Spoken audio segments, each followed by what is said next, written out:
Good evening. My name is Adina Bleish, and I am, thank you. Okay, you can't applaud for me because the rules are you can't applaud for any of the candidates until the end either. So all's fair at a Civic Care event, okay? But thank you. For those of you who don't know me, I am the co-founder of Civic Care, along with my committee members who you'll meet at the end of the event. And we are a completely volunteer-run organization. Civic Care was founded to serve as a voice for the Los Angeles diverse Jewish community and to create opportunities that allow for all members of the community to participate, become educated, and most importantly, feel comfortable in engaging in local political politics. Our group is based on the core values of Judaism that require each one of us to find, even if it's just a small corner, I feel like there's a small corner of our world, of our city, and repair it and fix it. And so tonight, when we're having a conversation with the candidates, I want you to keep in mind, as much as we're asking them, what are they going to do for us, to also keep in mind what we can do with them. The leadership of Los Angeles, it's about to undergo a huge shift. Tonight, everybody's here, and we all focus, we know about the mayor, right? The mayor of Los Angeles, that's an easy one. But on March 5th, there's a lot of feedback on my mic, I'm sorry. On March 5th, the city will actually have an extreme turnover, where city attorney will be elected, city controller, as well as more than half of LA City Council. When the winners are announced, there'll be some new leaders, there'll be some old leaders, but all of them will have an effect on the quality of your life. Those elected will decide what city services to keep, to cut, given this deep fiscal cliff that we are facing.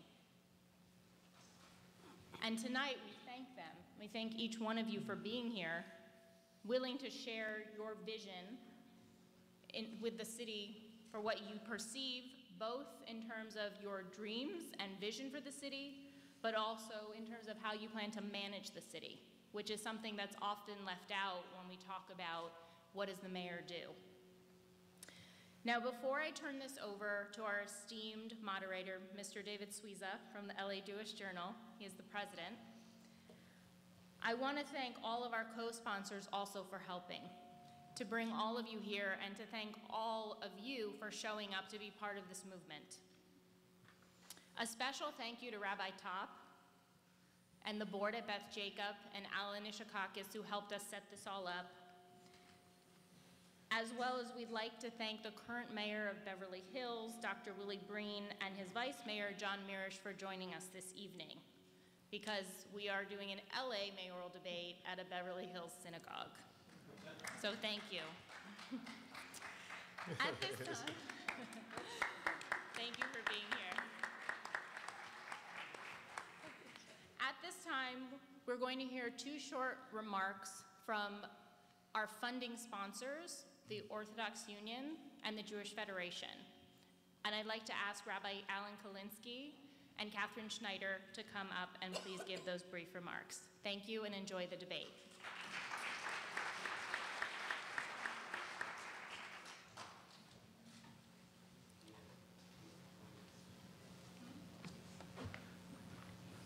I'd like to echo the sentiments of Adina in welcoming everyone, and at the same time acknowledging the tremendous efforts that Adina and her committee have done to bring us to this evening.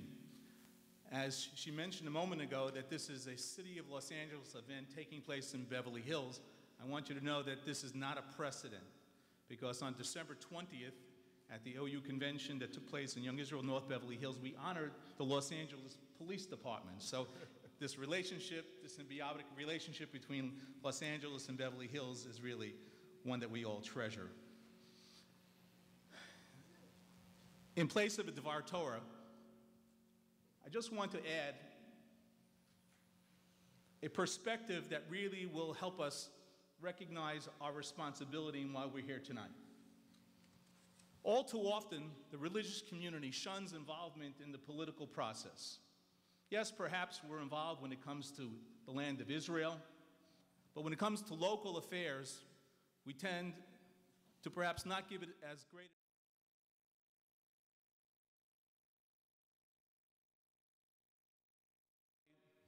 Rav Moshe Feinstein, Zecher Tzaddik Levracha, passed away some 25 years ago. Rabbi Feinstein was one of the Gedolim Hador. And Rabbi Feinstein, during the periods of the 1950s, 60s, 70s, and even into the 80s before he passed away, he was a very strong proponent of our responsibility to take our civic duties quite seriously and be involved in the political process. He was involved in pushing voter registration, to which we at the Orthodox Union continue to this very day to make certain that people are registered to vote. So Adina told you that the election is March 5th. If you're not registered to vote, please do so. Your vote is important because we as American Jews and as Jewish Americans, we take our freedoms to be so important for our everyday life.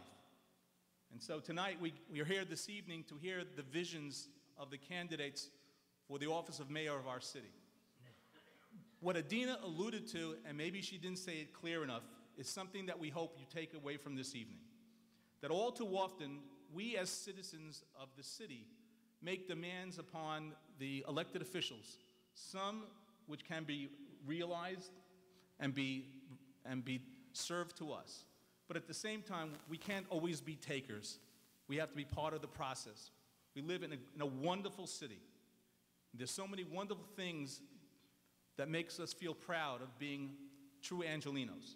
So tonight I want you to think about what Adina said a moment ago, after hearing from the candidates, thinking about how we can be more involved to making our city an even greater place. Thank you all.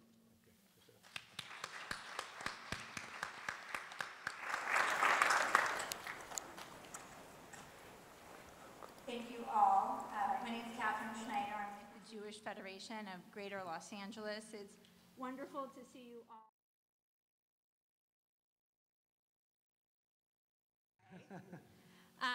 You know, I want to first of all commend Adina for pulling this wonderful event together and for Civic Care and all those who are involved. I want to recognize Rabbi Top and Rabbi Posey, and I think it's very fitting. We've made a couple of remarks that we're in Beverly Hills, but as you know, Beth Jacobs' history in the city dates back to 1925, to West Adams. And to give you a sense of what the Jewish community was like at that moment in time, the main streets of the Jewish community were Temple, downtown, Central in South Los Angeles, and Brooklyn in Boyle Heights. Well, clearly a lot has changed since 1925, and I just want to take a moment to talk about something else that's changed. Now, granted, it's a more recent change, but it's a change in the way that the Federation of Greater Los Angeles is relating to the traditional and Orthodox communities of Los Angeles, and it's a change that's just started.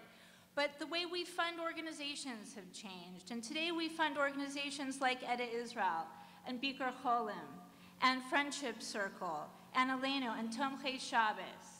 We provide scholarship funds to day schools here, this side of town, the other side of town, and in the Valley. This summer, I know my sons are going to go to camp, not back east, but here at Mosheval Malibu, which happened as a combination of partnership with the Federation and this community. And that's just the beginning of the relationship that we're working to build, and we can build that relationship with you, and we're so proud to be here and be a part of this event. And then the other thing to very briefly echo what's been said, this summer, this summer here in Los Angeles, there was an effort to convince our city not to do business with companies that do business in Israel. And the city council and our city unanimously stood with our community. And one of the reasons that they do that is because we're here with them tonight. So I'd like to thank all of you. It's my pleasure to be here.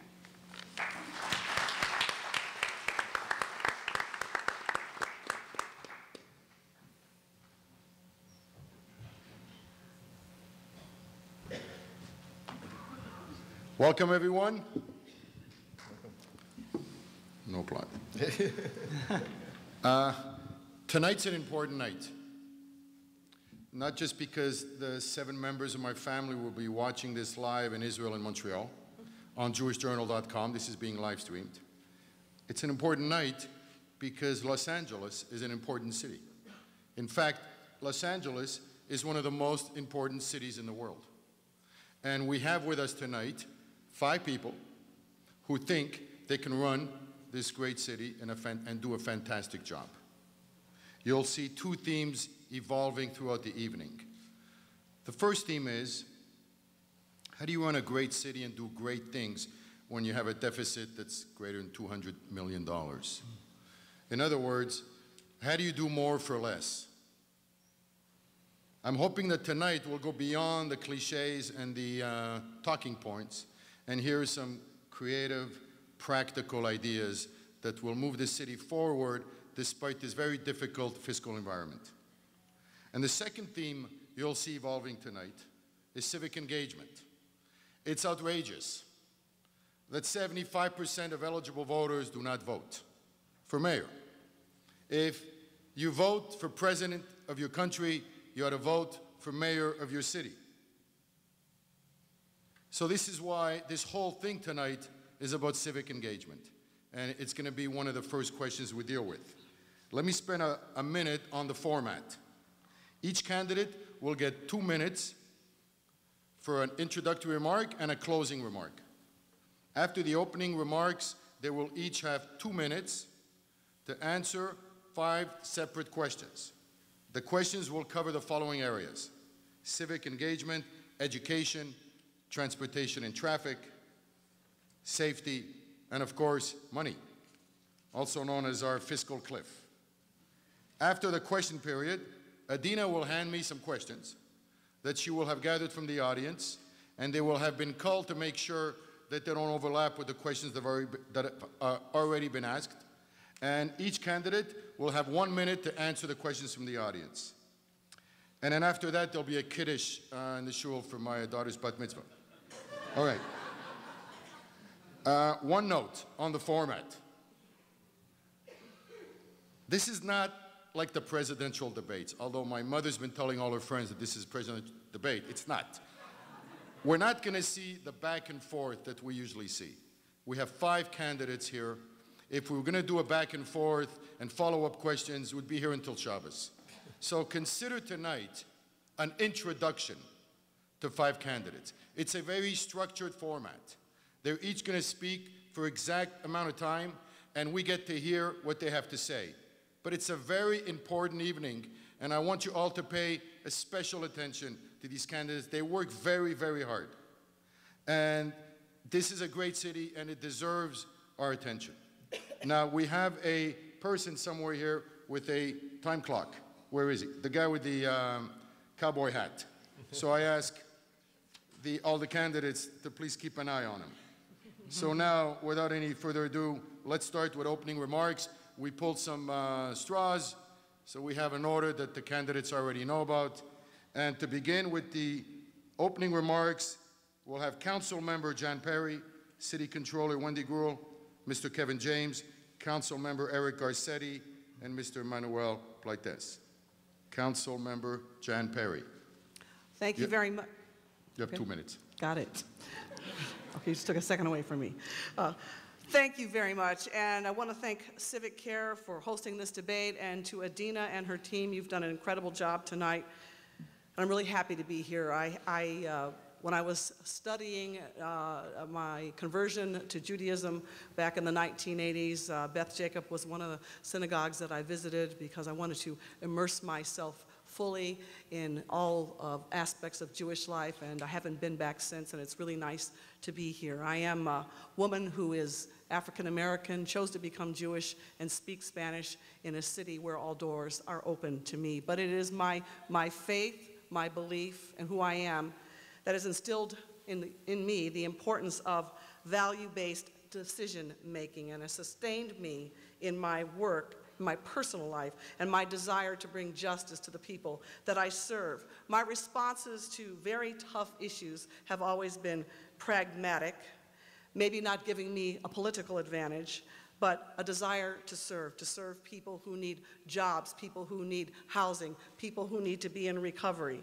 This kind of faithful, value-driven approach to leadership allows me to take positions that are not always politically expedient, but serve the greater good of the people of Los Angeles. That's how I've led since I've been elected in 2001, and to serve people in South Los Angeles and Skid Row. I ran on the promise of delivering fair share of resources and investment, and got to work very quickly, and I did it with a purpose, a strong sense of purpose, and I was able to shepherd in $15 billion of private investment, to shepherd through 90,000 new jobs to put people back to work, and to make 5,000 units of affordable housing for people who needed it the most.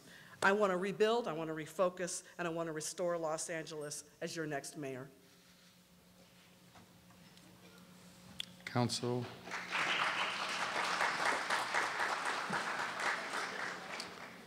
City Control, Wendy Groom. Thank you very much, and thank you to Civic Care and to Adina for your leadership, and a special recognition to Hatsolo, who is here and every day protects us and has been an active part of Los Angeles. I believe very strongly that we need a mayor for all of Los Angeles, so that no part of Los Angeles and no part of our city is left behind. Whether it be Koreatown, Canoga Park, Pico Robertson, Valley Village, Watts, or West Los Angeles, you need a mayor who's going to listen and get the job done and deliver for all of us. As mayor, I will work very hard to bring our jobs back to Los Angeles. That means bringing Hollywood home and production. That means investing in job training and apprenticeship programs. And yes, it means reforming our business tax and ultimately getting rid of our business tax in the city of Los Angeles. I will reduce traffic congestion and work to do that with more transit options, more bike lanes, and yes, more common sense fixes like left-hand turn signals and synchronization of our lights. As a mom with a kid in public school, education is #1 for me as well. It's personal, making sure that an educational system in Los Angeles does not depend on what zip code you live in, but more importantly, that you get equal access to education. It's time for a fiscal watchdog who is willing to take on and take a hard look at how taxpayer dollars are being spent in Los Angeles. As city controller, I've identified more than $160 million in waste, fraud, and abuse savings that we could use to help balance our budget.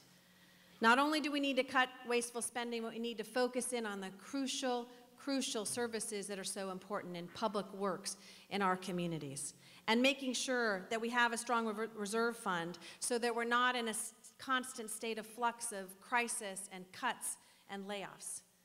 We also need to continue to look at pension reform and look at issues of pension spiking and double dipping, and making sure that anyone who is committed of a crime, a job-related crime, does not have a city pension. And so, since I just got the note here, our democracy, though, requires that everyone participate in that. And tonight's Civic Forum is just that.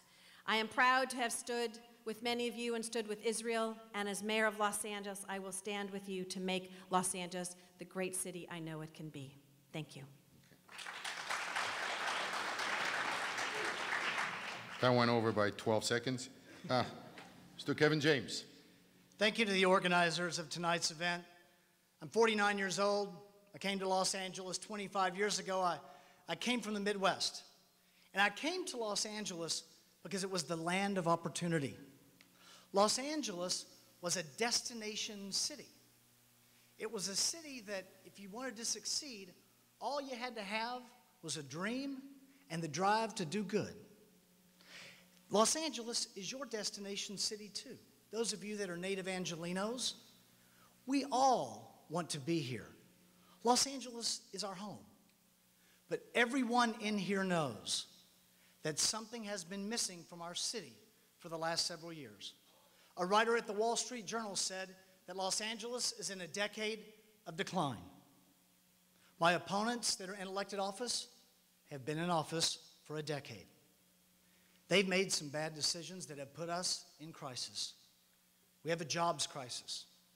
We have a budget crisis, an infrastructure crisis, an education crisis, a transportation crisis, a public safety crisis, a corruption crisis. In short, We have a leadership crisis. We need new leadership, and I am that leader. As mayor, I will make sure that Los Angeles does become a business-friendly city again. As mayor, I will budget the city with long-term solutions, not the accounting tricks that we get from City Hall. And as mayor, I will guarantee that education is a top priority, good education and education reform the entire time that I am in office. And together, you and me, we can make Los Angeles the place to be again. We can make our city great again. And that's why I want you to join me, vote for me, Kevin James, on March 5th, 2013. Thank you. Council Member Eric Garcetti. Thank you and good evening. Mayor Bryan, thank you for having us here in Beverly Hills. Rabbi Top, thank you for having us at Beth Jacob. And Adina, congratulations on pulling this off and bringing together Civic Care. We often say sometimes that if you bring 3 Jews together, we'll have 5 opinions. And the fact that you've brought so many different groups together to be a part of this is critical not only for our community, but also for Los Angeles. So congratulations, and thank you to everybody for making time to be here today. To do something that, quite frankly, most Americans don't do anymore, which is to engage in their civic future. This is a city of dreamers and a city of doers. And I want to be the mayor of the city of Los Angeles because I want to make sure that our best days are ahead of us and that we put this city back to work. And I mean that in 2 senses, that we make this city a place where jobs and businesses come. Yes, we're all against business taxes, but I've led the way with 12 different reductions and eliminations of the business tax and have a plan right now before the City Council to get rid of it once and for all. Yes, we're all for paving our streets, but we have to actually get out there and do it, which is why my streets in my district are rated #1 in the city of Los Angeles. We have to bring jobs back, but I'm very proud that I've been in charge of neighborhoods that have had some of the most dramatic turnarounds, places like Silver Lake and Echo Park and Hollywood, our most famous neighborhood, to make sure that we can see a vision of what is possible again. You see, my family came here as dreamers and as doers, fleeing war on my father's side, the Mexican Revolution, on my mother's side, pogroms under the czars, and they came here to Boyle Heights, a barber, a meat packer, a teacher, and a tailor. And each one of them was able to do better for their family and for each generation, to come to places like this, back then it was Breed Street Shul, to come together with the community, and to do what we are taught in the Talmud. There are 3 critical parts of being human. One is God's relationship with us through Torah. Second is our relationship back up to God with prayer. But the third is our relationship with each other and how we live the covenant today and every day by doing well for each other. That is the city that I want to bring about as your next mayor. Thank you. Mr. Manuel Pleites. Thank you, Civic Care, Adina, for hosting us today. Such an important night to kick off the year as we set our sights on March 5th. On March 5th, Angelenos will have the opportunity to decide between continuing in the same direction or choosing something new, a new kind of leader. As a city, we're at the brink of bankruptcy. We're uninspired, we're unemployed, heck, we're unimpressed. I know I am. The next mayor will have to solve the most difficult problems that our current politicians either created or ignored. To do that, we need a mayor who actually understands what it's like to struggle in LA, to be hungry. I'm running for mayor because I understand LA's problems and the solutions better than any other candidate. I was born in South LA, raised on the east side by a single mother, went to public schools. I understand what it's like to feel that pain that a lot of Angelenos are feeling today. And as a campaign, I'm running because I want to give voice to all those folks that don't feel that they have a voice, to all the LA communities that most of our politicians have never walked. Every day, my team and I walk the streets of LA nonstop to engage those folks, engage everyone. And we're learning that the reason Angelenos are undecided, unhappy, and unexcited is because they've been overpromised and underrepresented. Take a look at our city workers. Our elected officials promised them pension benefits that the city could never afford. Now, not only will they not receive the benefits, but we cut every year the funds to parks, schools, and streets that their families depend on.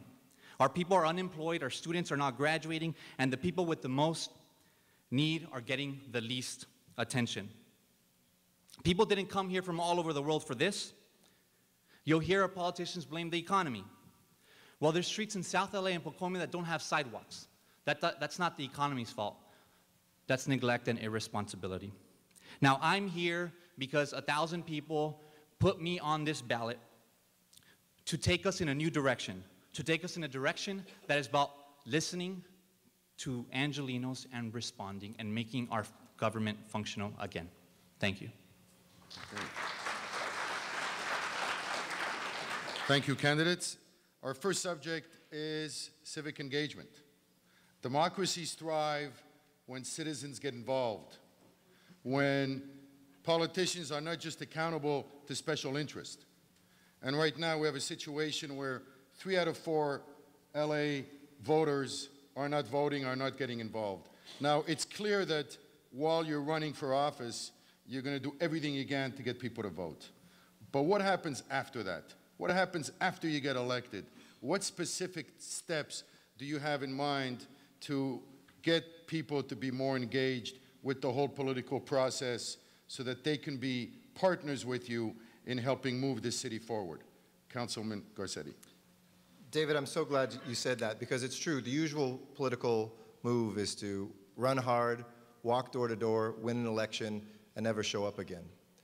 For 11 years, I've walked my district when I wasn't running for office, because I believed so fundamentally that it was those times when somebody didn't expect you to show up at the door, when you overcome your own fear of knocking on the door and somebody overcomes their fear of answering it in the city. And when they realize you're not trying to convert them to something or sell them something or paint the numbers on their curb, you actually get into a real discussion about their city. I've done that every month for 11 years. I've started and would continue as mayor something that I'm very proud of called the Neighborhood Leadership Institute, which looks precisely for those people who are not engaged and teaches them, how do you pass a law at City Hall? How do you get engaged with a neighborhood council? How do you build a park in your neighborhood or turn around a school? I've had office hours every 2 weeks. I used to be a teacher, so maybe that's why I continued. But as mayor, I would do that and move that around to different parts of the city, not waiting for people to come to me in City Hall 14 doors away from them, but to be out there in Van Nuys and San Pedro, to be out there in West Los Angeles and in Boyle Heights, and to say, come to me and talk to the mayor directly. You see, people feel disconnected. They feel that people don't care anymore. But we have been successful in my district because we believe that the people have the answers, not City Hall. We've been able to triple the number of parks in my district because people told me they wanted that no longer to be an empty lot, they wanted it to be a community garden. We were able to get an after-school program in every single school, even though at City Hall people said when I got there, that's not our responsibility, that's the school district's. And we turned around our neighborhoods, reducing graffiti by 80% by having 400 people be block captains for a single block and calling in that graffiti so that we can take it right down. 4 million people are an unstoppable force.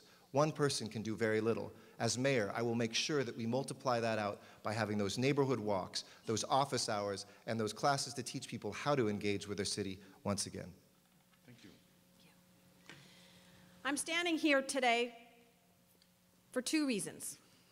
I was 17 years old and I met Mayor Tom Bradley. I was a senior at John F. Kennedy High School, student body president and nominated for an award. And the mayor had an Office of Youth Development, and I became a member of the Mayor's Youth Council. And even though I was part of a family business and had that over the years and worked on it, I decided that giving back and being part of public service was a worthy cause. And so I stand here today because I learned from Tom Bradley about the importance of what it means to engage people across the city of Los Angeles.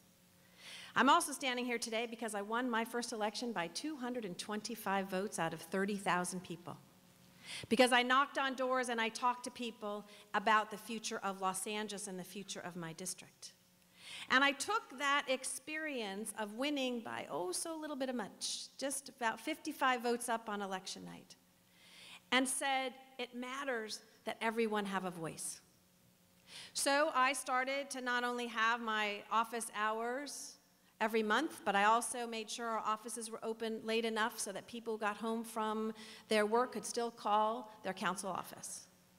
Where I worked to have a fair, a health fair in my district to ensure that we gave access to all about the healthcare opportunities that they had.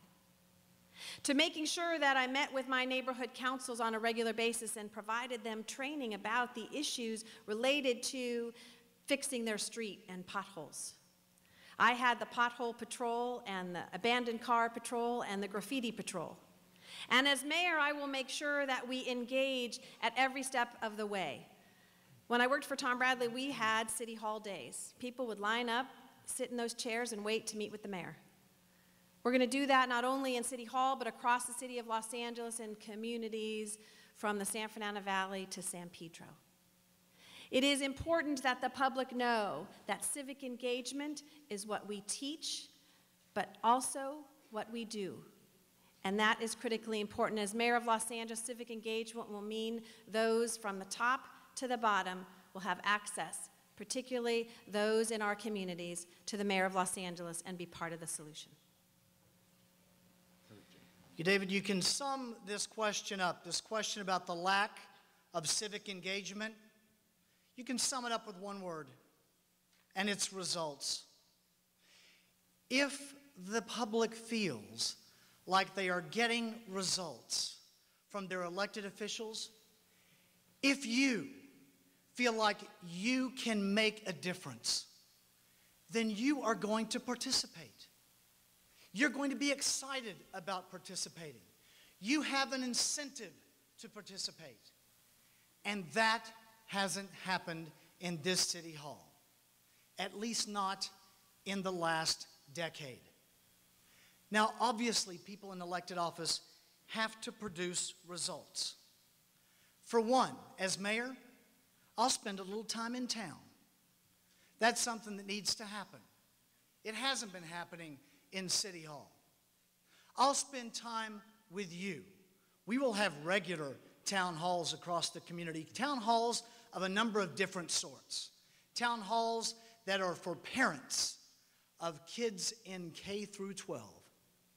Town halls from each council district with the council member. Town halls with department heads that will explain the work that they do. And then every weekend, I was a radio broadcaster in Los Angeles for about 10 years. I covered the city on KEBC and on 870 KRLA, covered City Hall. And I got a question. What will you do with your radio show after the election? I'll go back on the air as mayor. Can't do it 5 nights a week, but every weekend, I will sit there for 3 hours, and we will take calls from the people in the city of Los Angeles and around the region from you, and we'll listen to your ideas and your suggestions. We will provide answers. I'll interview department heads and bring community leaders on the show and explain and engage. And with today's technology, with podcasts, you'll be able to hold us accountable because you will have heard what we said and the deadlines we put in place. It's about results, David. Thank you very much. It's about building a relationship between ourselves, not between just the elected official and everyone else, but between ourselves, amongst our communities. There are many ways to do that. I have a 21-year-old daughter, and so I'm very mindful of the way that she communicates with her peers, and it's shown me that you have to meet people where they are. Of course, not everybody is deeply engaged in social media, but it is another way to communicate, and I find myself more and more fascinated by the way young people share information and relay the aspects of their lives through Instagram and Pinterest and emails and Twitter. I think it's important. It's important to embrace the future while recognizing the past and that not everybody interacts that way. So it's important to get out, to be among people, to be in their homes, to talk to them at shul, to talk to them at their house of worship, to talk to them at their clubs, their areas of interest. I like to just go out and talk to people in the grocery store. It doesn't matter where. I think being a hands-on mayor, someone who wants to be mayor,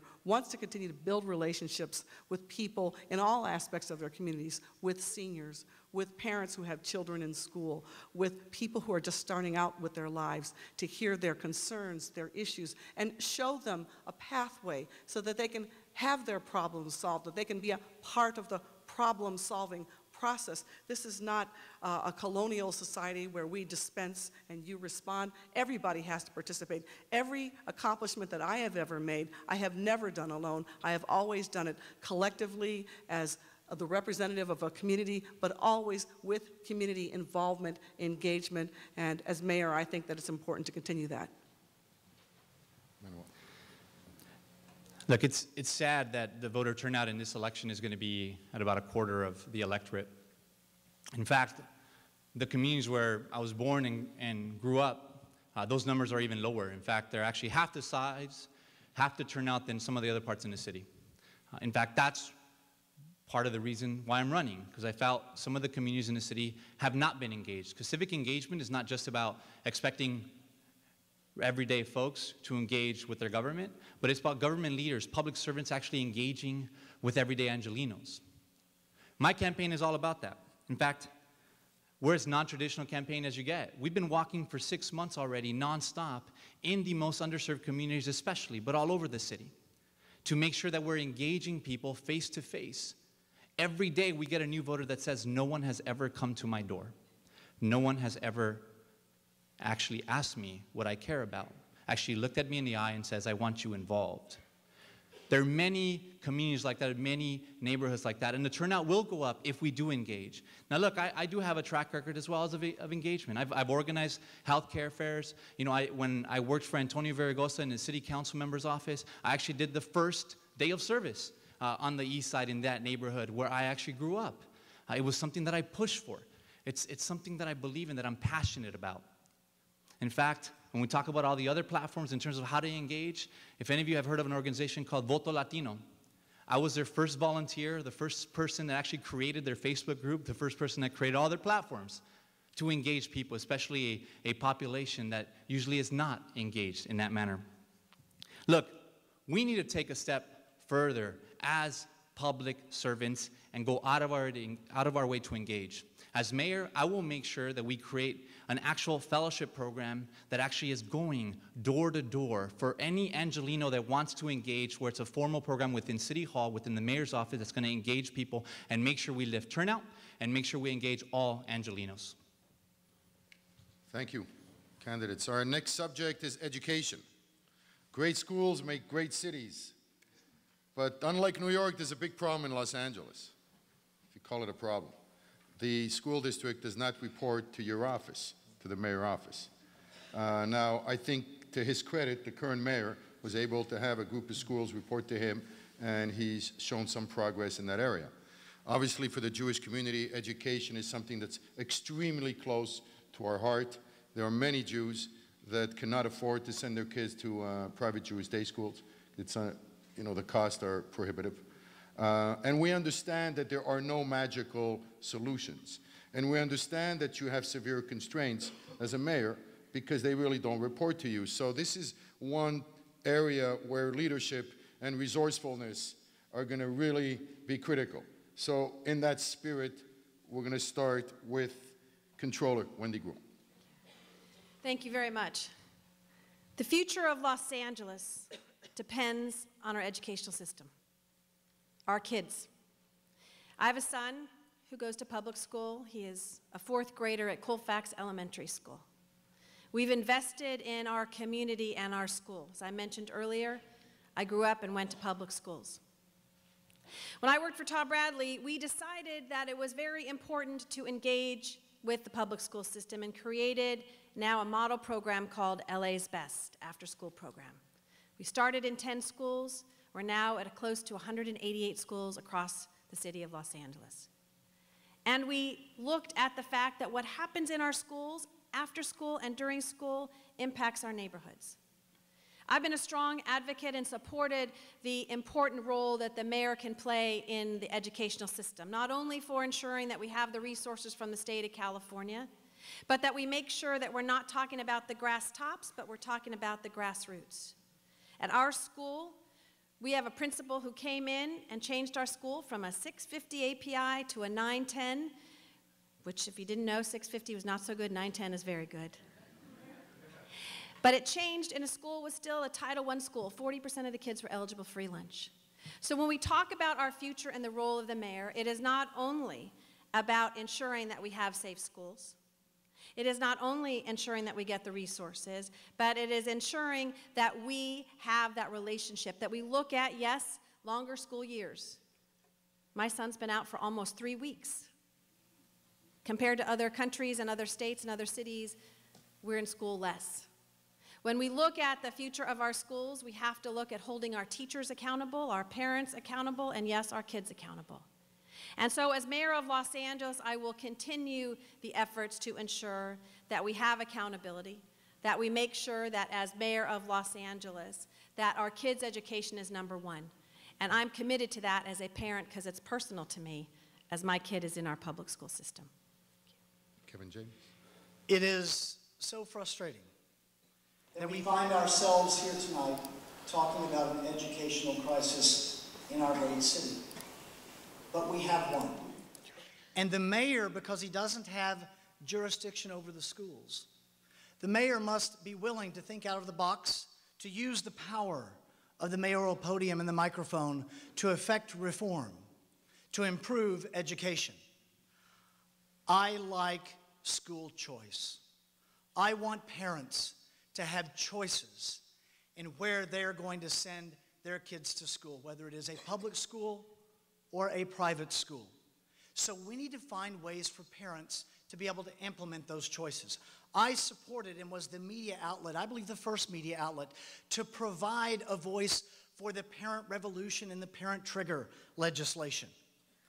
I also like what I see in other states, the corporate tax credit scholarship program, where businesses get tax credits for paying into a scholarship program that enables people in low-income communities to send their kids to a private school if they would like to do so.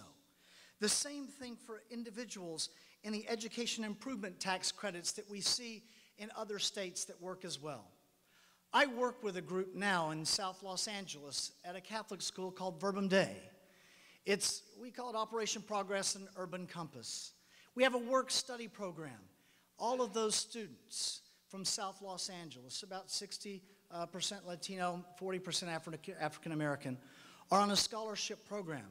It's a high school, so the work-study program works very well there. You can't do it with younger students, obviously, but at the high school, they spend 1 day a week working at a company, the LAPD, AIDS Project Los Angeles, law firms, hospitals, and the companies pay into the work-study program. Amazing how many of those students go to college and come back to work for those companies. The best work-study program in the country, right here in South Los Angeles, and not a lot of people know about it. These are examples of what the mayor can do as a leader from behind the podium. Thank you. All right. John? Thank you. Thank you. I believe that parents should have choices as to how their children are to be educated, and that everyone's child has the right to be educated in such a manner that they can attend a 4-year university if that's what they choose to do. In many ways, our traditional school system has failed our children in a number of ways. Now, I want to speak to 3 points. I've worked with charter organizations, I've worked with religious day schools, and I've worked with the traditional school system for the last 11 years. And I want to note that private Jewish schools provide educational opportunities throughout Los Angeles, and they too are an important part of our educational system. And as mayor, I would be very interested in working with the Orthodox Union to further develop its relationships with funders to its scholarship program, a vital resource to families who may not be able to send their children to Jewish day schools. For the last 11 years, I have worked with LAUSD on siting schools, on helping to bring additional resources, on creating memoranda of understanding so that we can have shared facilities, shared parks, share buses, share resources, share cultural opportunities. But as mayor, I would also like to focus on affordable early childhood educational opportunities with the First 5 program funding through the County of Los Angeles that remains unspent at the tune of over $500 million.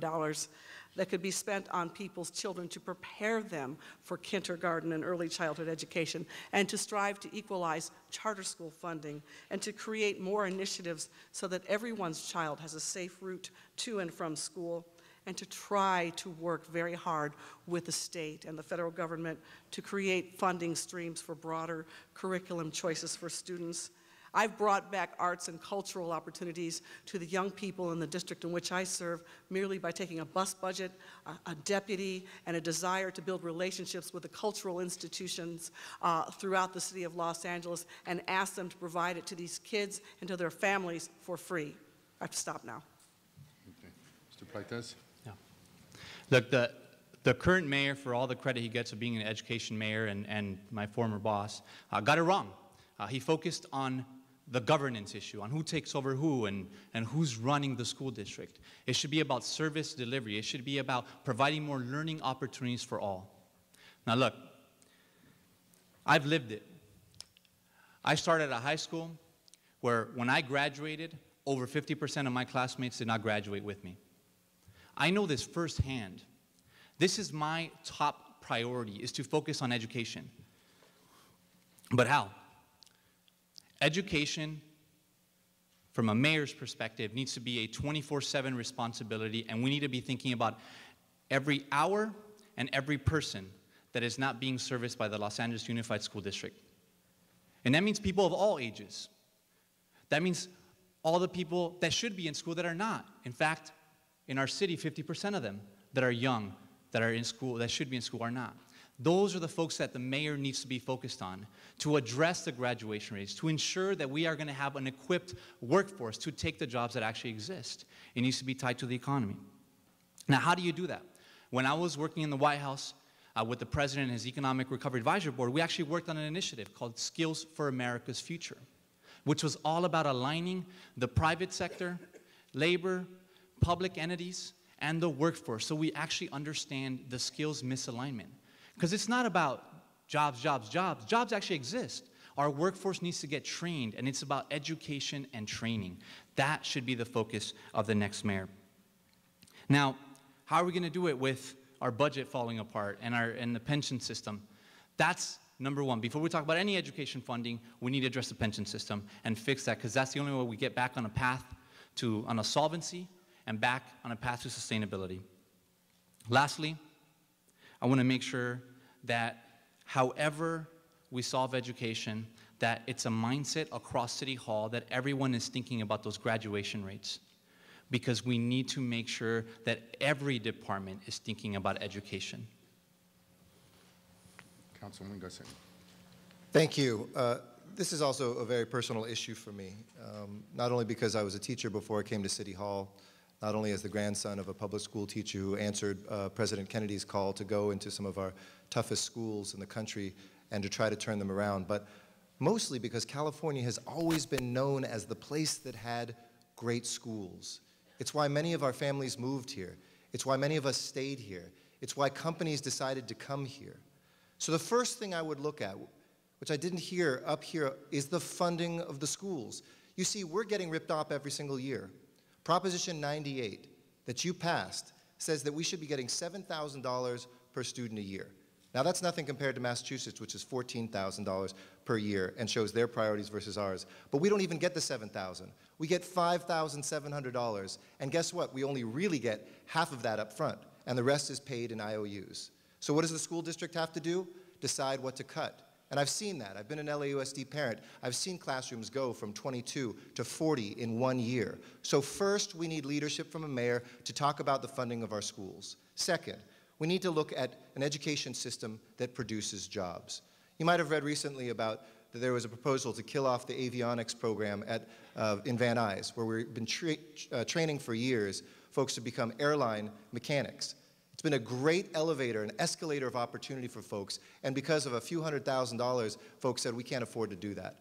I spoke out immediately. Tomorrow I'm introducing a motion to try to restore that, because whether it's healthcare jobs, whether it's construction jobs, whether it's looking at trade and logistic jobs, green jobs, or new technology jobs, we have to make sure that our classrooms, and not just in our elementary middle schools and high schools, but our community colleges do that. So as mayor, I will focus on that.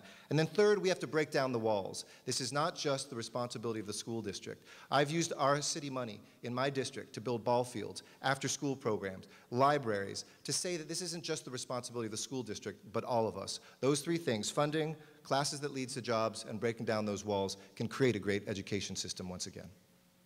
Thank you. There are rumors going around that traffic is an issue. So it's our favorite topic, traffic and transportation. You know, many of us have heard over the years politicians promise us, you know, solutions to the traffic mess in Los Angeles. And I understand that certain things you can't, you know, a lot of these roads were built before millions of people were added to the population. So we understand, again, that there are some severe restrictions. But we'd like to hear tonight some really new and fresh ideas that we haven't heard before, that are practical and that we think will make a significant difference, with a special attention to Pico Robertson. Would you like to start with me, David? Mr. Kevin James. All right, we'll start here. You know, there was a study on KEBC News. I heard about the report on KEBC News. 30% of our time in Los Angeles, sitting in traffic, is spent because we're driving around looking for a parking place. Now, we had the ability to do something about that. City Hall was right. They came up with an idea, the Special Parking Revenue Fund. It's your money that goes into parking meters and to pay for parking garages. Hundreds of millions of dollars in that revenue fund. Theory was to, I like the idea, open up a third lane of traffic. Instead of all these meters that take up traffic during the day, by opening additional parking garages, like they did in Beverly Hills with some of those subterraneans. I like the idea of putting some open space on them as well. And those were good ideas, written about in the council files. It hasn't been done. It hasn't been done because my opponents in elected office raided the special parking revenue funds. They raided those funds to pay for the salaries and the contracts that they entered into that we couldn't afford. That's where that money went.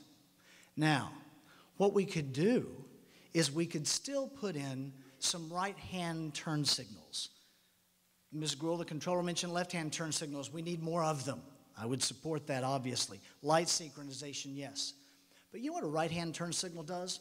Think about between 3 and 7 o'clock when that right lane is open, because the parking meters, you can't park at the meter. Well, you always know what happens. You're there, and the car in front of you is going to turn right, and the pedestrian's about to step in the crosswalk, and you're hoping that pedestrian across the street can't make it fast enough, aren't you?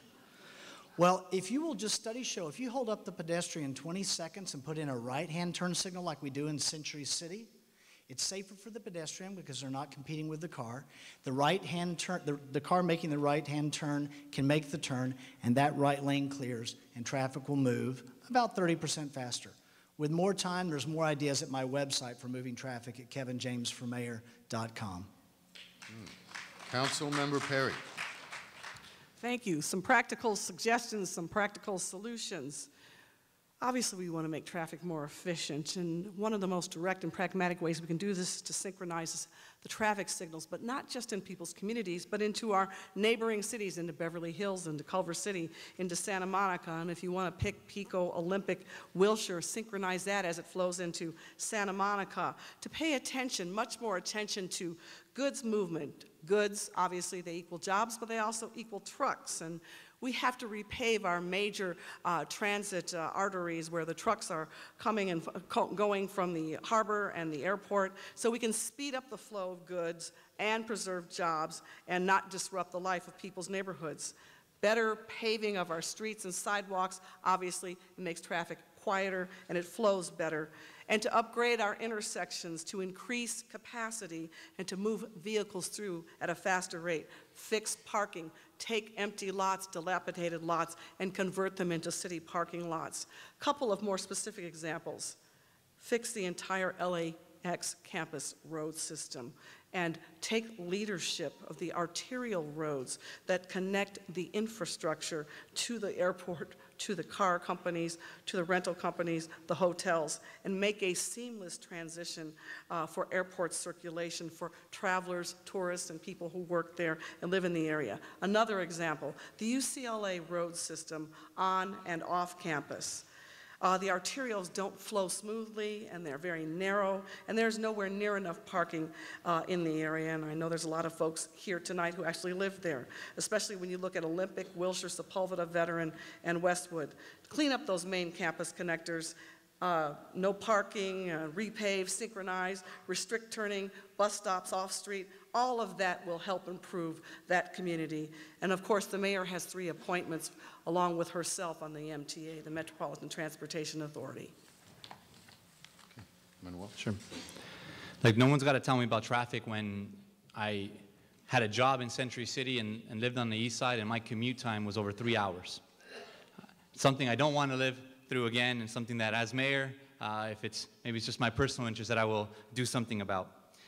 Now, specifically, we spend tons of time, if not years, if not decades, talking about these major infrastructure projects, subway and rail, and then we got to spend another 10 to 20 years to figure out if they're feasible, or if we can get the funding. We need solutions today. We need to make sure we're increasing all mobility options. We're looking at buses, at taxis, at car share, bike share, carpooling, obviously the synchronization of lights, better management of our data, allowing the private sector to come in with their solutions.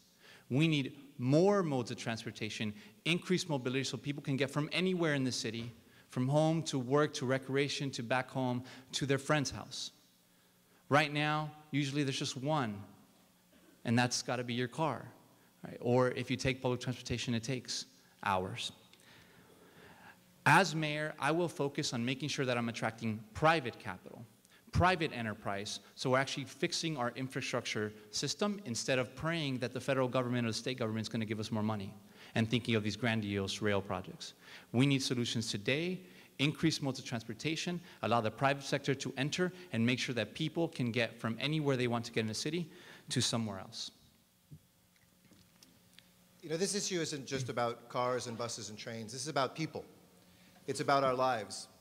It's about the person we heard when we were at Leo Beck Temple who was unemployed and was trying to get to a job interview, but because he was stuck in traffic for so long coming from the San Fernando Valley to Century City, by the time he got there, they said, "We don't even want to talk to you." It's about families who don't see each other anymore, or who can only see each other in these narrow windows. We can go see each other at 2 a.m., no problem in this city. We can see how much we're losing in our health when cars don't move. It's about the billions of dollars, it's the millions of hours that are wasted every single year because of our traffic problems. So let's dig down. There is no silver bullet. There's no fancy, new idea, but it is about implementation, and here's my plan. 1, pave 1,600 miles of roads in my first term as mayor. Taking Measure R, which has money for road paving, we can do that by bonding against it now. Instead of waiting for 26 years, let's do it in 4 years, because the interest rates are lower than even the inflation rate for paving a street. Let's get it done, and let's get it done quickly. 2, public transit. 10 lines that we get done or well underway by the time I'm out of office in 8 years. Wilshire subway to the west side. A Crenshaw line that comes up through South Los Angeles. An LAX link, finally, from our airport. A north-south valley line that comes to a tunnel, a transit tunnel, instead of widening the 405, that would allow us to get from Sherman Oaks to UCLA in 10 minutes with a transit line and a toll road for cars above. Making sure that we can look at other lines, a downtown connector, and other places that we can look at busways as well, where those are effective, and finishing the Expo line. 3, I don't have to say this to an Orthodox audience, but a more walkable city. In my own neighborhoods, we have taken so many cars off the street because we've built up the streetscape.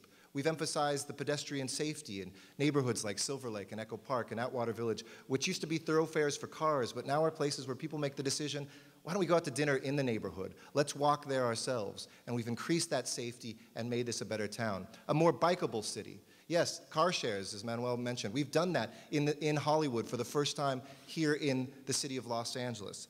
And finally, the use of technology, but my time is up. Those things together are programmed to finally give us some relief from what we're choking on in traffic every single day. Who would have thought that we'd look back and say we love Carmageddon weekend? Or look on wonderful Jewish holidays when it doesn't take you much to get where you need to go.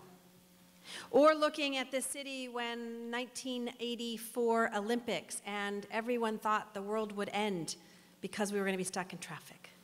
What happened? People changed their behaviors.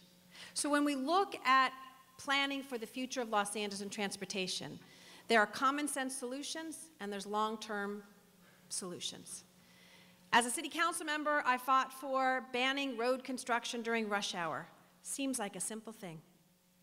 I fought for synchronization of lights and made sure that we have, and I apologize if you got a ticket, but anti-gridlock zones. So in fact, that you can see that street move from 4 to 7 o'clock in the afternoon or from 7 to 9 in the morning to get where you need to go.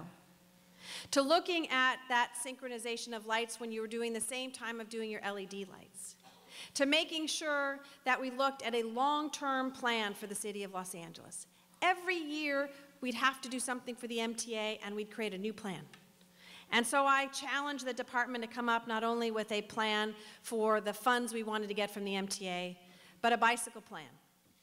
And a plan for how we were going to spend our money and compete nationally for the kind of dollars that are so critically important for the city of Los Angeles.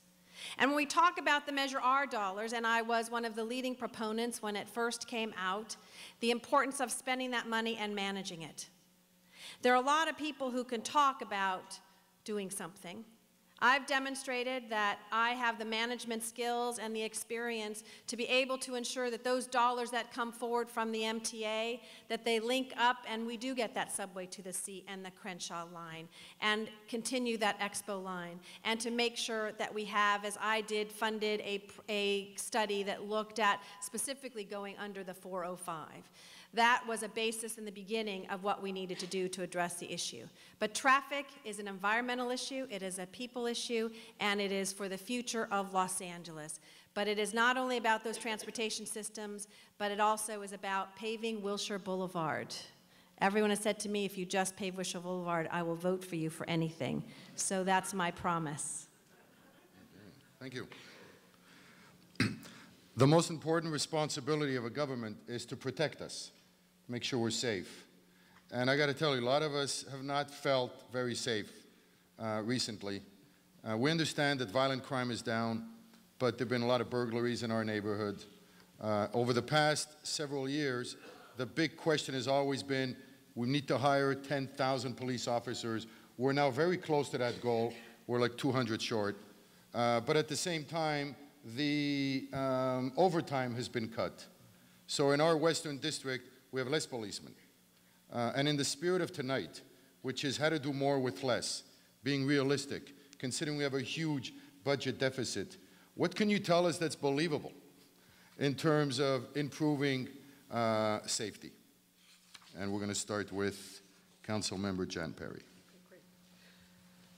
As mayor, public safety will continue to be a top priority, and I think you all know, but I'm going to share this with you anyway, that over 70% of our city budget is spent on police and fire, and under my watch, that would not change. That is a #1 priority.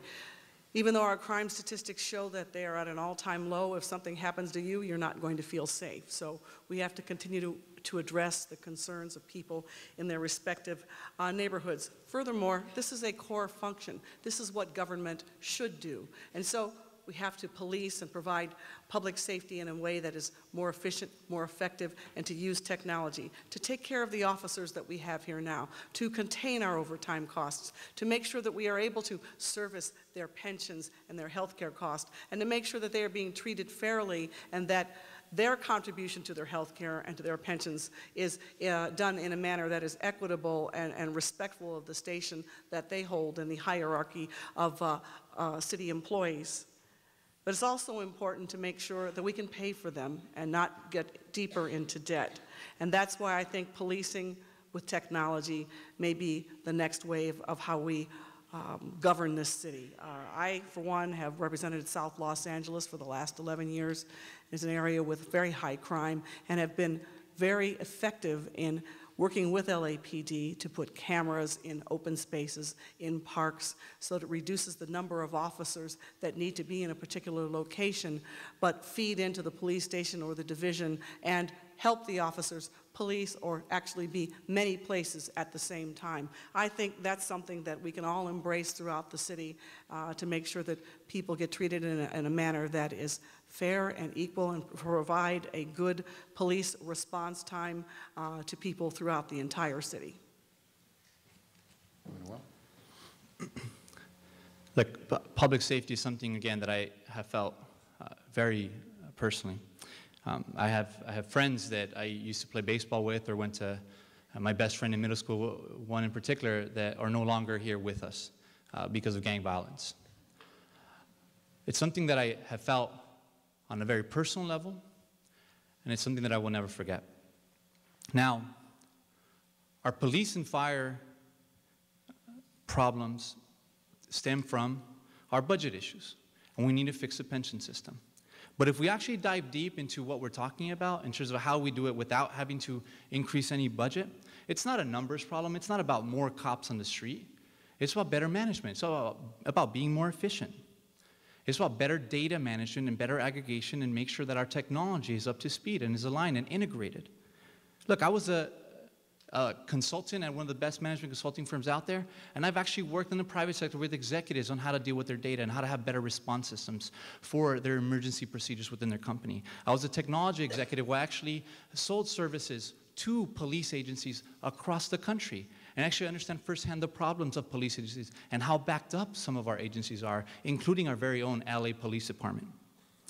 In fact, if you actually average out the time that police spend on the job, 2/3 of their time are behind a desk. We don't have a problem with the size of the police force. Again, we have an efficiency and effectiveness problem. We need better management. There are still communities with high crime rates. I live in them. In fact, across the street from my house, there's been a number of drive-bys this past year.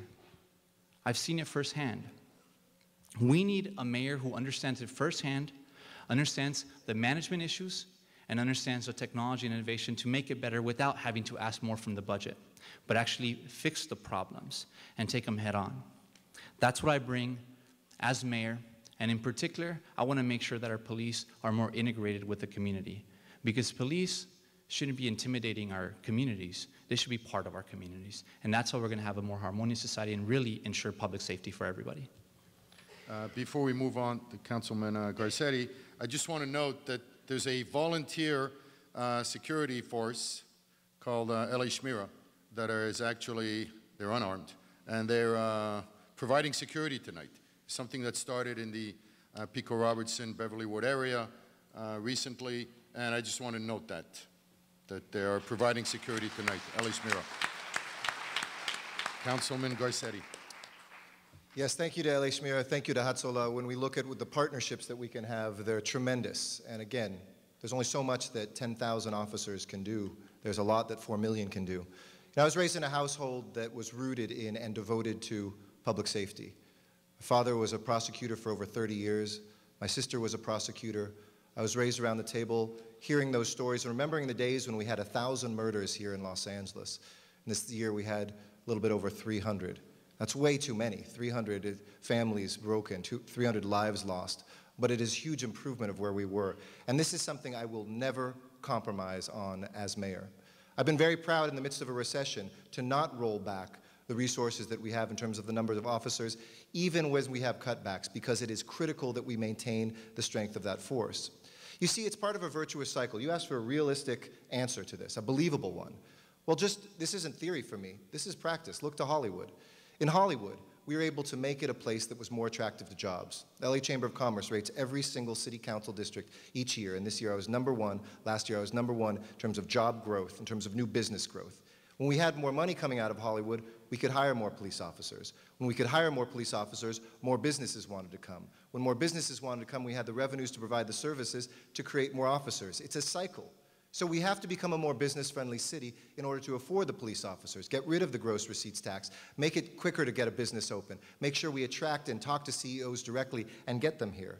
But it isn't just about police officers. We brought crime down, cut violent crime by 2/3 in Hollywood. You remember what it was like 15 years to go there. You wouldn't be caught dead there.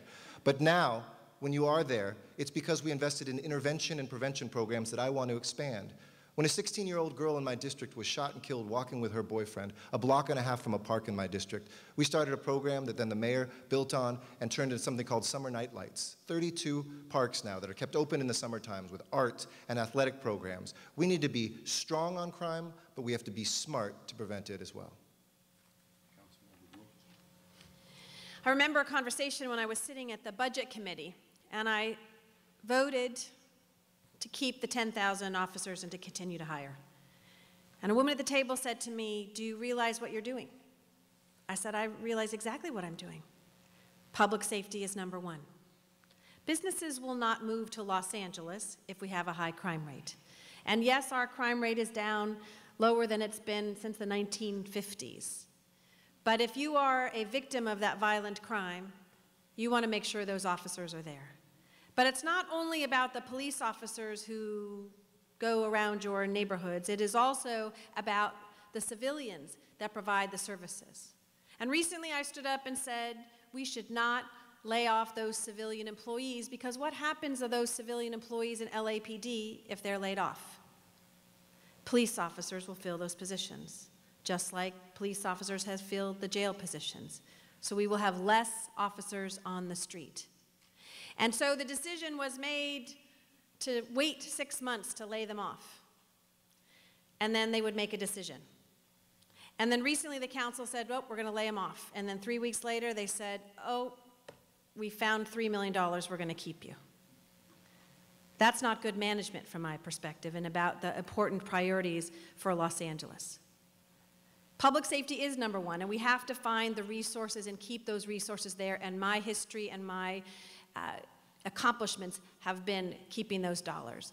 But it is more than that. It is looking at how we're managing, because right now they have banked overtime of more than 800 hours, and the importance of addressing that fiscal issue that may hit us soon when those officers have reached that 800 and we have to pay out that $150 million. I've worked hard to identify that $160 million, that if there was action taken, some of that money could be used to keep those positions and make sure we have a good public safety system. Because I believe very strongly that we cannot have a situation we are not safe in our schools. Because the tragedy that happened 2 weeks ago was something we all felt. And that we spend more money on things instead of dealing with issues that are important to us, which is public safety. It is tragic to me that it is easier to get a gun than it is to get mental health services. We need to change that, and we need to make sure that we have a safe city for our future. We have a public safety crisis in Los Angeles. There are two aspects to it. I'm going to try and spend a minute on each in my 2 minutes. One, police. Two, fire. First of all, regarding the police department. I was a federal prosecutor in Los Angeles. I've worked with law enforcement for a number of years. And many police officers that work the streets listen to my radio show. I was a night radio host. I spent some time recently with the officers in the Southeast Division. They informed me that, in fact, they are spending 2/3 of their time behind the desk doing what is now largely unnecessary paperwork because of some outdated policies and lack of technology. We don't have to get to a magic number of police officers to be effective with public safety in our community. We have to just be efficient with the way that we police our community through community policing. Let's reverse that so that we have 2/3 in the community doing what officers took the job to do and 1/3 behind the desk. We can do that, and we can do that soon. Secondly, AB 109 is prison realignment, as they call it. It's the early release of prisoners, many of whom have violent records. They're coming back to our communities, largely to Los Angeles. It's a new crisis that are showing stat increases throughout the city.